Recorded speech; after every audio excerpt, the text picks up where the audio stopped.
Sir, pahelp din po. Nagmamatter po sa akin ng looks, lalo na sa loob.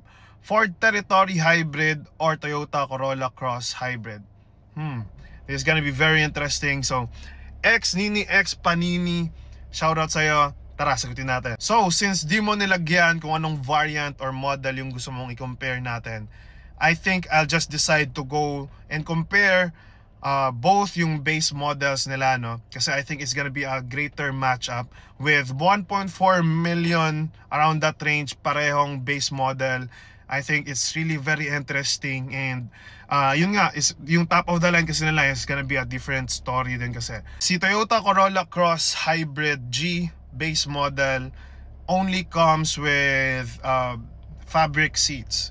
So when it comes to the aesthetics or looks, automatically mas preferred ko si Ford Territory Hybrid base model. So yun pa lang, panalo ka na fabric versus leather seats.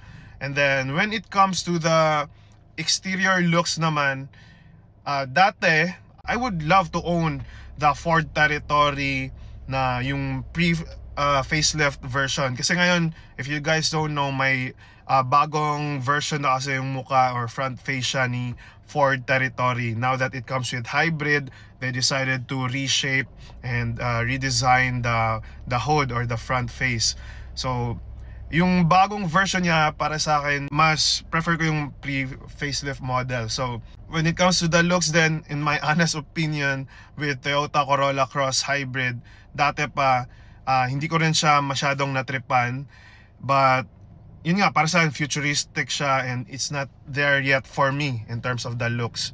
So, comparing the two lang, kung ano yung mas okay sa akin sa looks, I think I'll go for Corolla Cross Hybrid na lang when it comes to the looks, at least with a silver color. Overall, with their base models, Territory and Corolla Cross, mas lamang usually si Ford, American brand, usually mas lamang siya in terms of the features and then the interior feels and yung overall premium feeling.